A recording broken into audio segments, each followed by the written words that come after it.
देश में पहाड़ी राज्यों में जो है बर्फबारी का दौर जारी है और इस बर्फबारी से जनजीवन प्रभावित हो रहा है। सड़कें बंद हैं, लेकिन इस बर्फबारी ने पहाड़ी राज्यों की वादियों को बेहद खूबसूरत बना दिया है।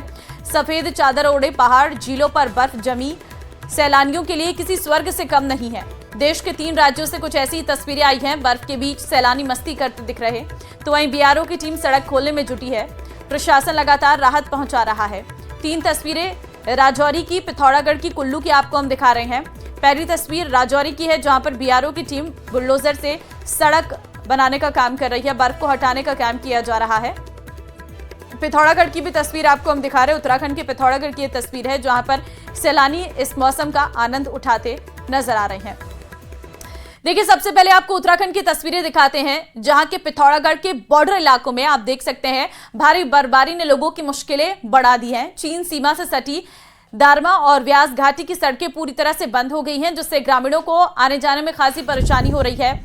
सड़क बंद होने की वजह से गांव वालों को बर्फीले पहाड़ों को पार कर सफर करना पड़ रहा। धारचूला तक पहुंचना अब किसी चुनौती से कम नहीं है। इस बीच बीआरओ की टीमें लगातार सड़कों को खोलने के काम में लगी है, लेकिन भारी बर्फ के कारण ये काम आसान नहीं है।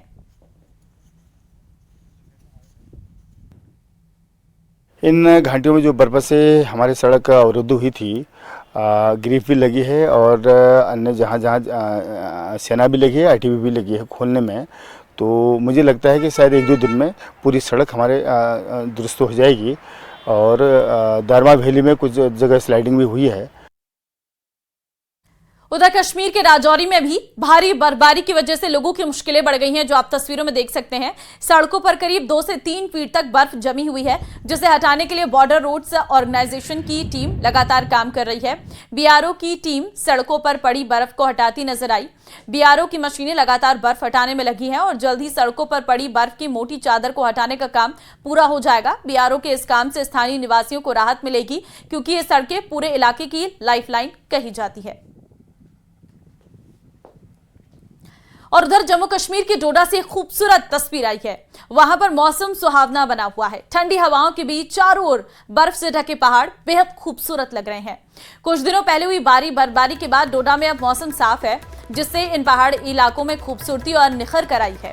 सूरज की सुनहरी किरणें जब सफेद बर्फ पर पड़ती हैं, तो ये एक अद्भुत नजारा देखने को मिलता है। डोडा पहुंचे सैलानी और वहां के स्थानीय लोग इस मनोरम नजारे का आनंद ले रहे हैं। तो इन तस्वीरों को आप देख सकते हैं। हल्की सी सूरज की किरणें जब इन पहाड़ों पर पड़ रही है, तो किस तरीके से ये खूबसूरत नजर आ रही हैं। पहाड़ों में मुश्किलें जरूर हैं बर्फबारी से, लेकिन सैलानियों की मस्ती भी जारी है। और चलिए आगे बढ़ते हैं। अमरनाथ श्राइन बोर्ड की बैठक में अमरनाथ यात्रा 2025 की तारीख अब तय कर दी गई है। इसी साल 3 जुलाई से अमरनाथ यात्रा शुरू होगी और 9 अगस्त रक्षाबंधन के दिन यात्रा समाप्त होगी। इस बार ये यात्रा 38 दिनों तक चलने वाली है और यात्रा के रजिस्ट्रेशन जल्दी शुरू हो जाएंगे। बताया भी जा रहा है कि होली के बाद से यात्रा के रजिस्ट्रेशन शुरू हो सकते हैं। तो फिलहाल 9 अगस्त तक अमरनाथ यात्रा चलने वाली है। तारीख जारी हो गई है। 3 जुलाई से बाबा बर्फानी के दर्शन आप कर सकेंगे। 3 जुलाई से शुरू होगी अमरनाथ की यात्रा, 9 अगस्त तक चलेगी अमरनाथ यात्रा। तो अमरनाथ की यात्रा को लेकर रजिस्ट्रेशन भी कुछ ही दिन में शुरू हो जाएंगे और उसके बाद आप आराम से जाकर अमरनाथ बाबा बर्फानी के दर्शन कर सकते हैं। बहुत कठिन यात्रा रहती है और इस यात्रा के लिए लोग दूर दूर से आते हैं और इस यात्रा को करते हैं।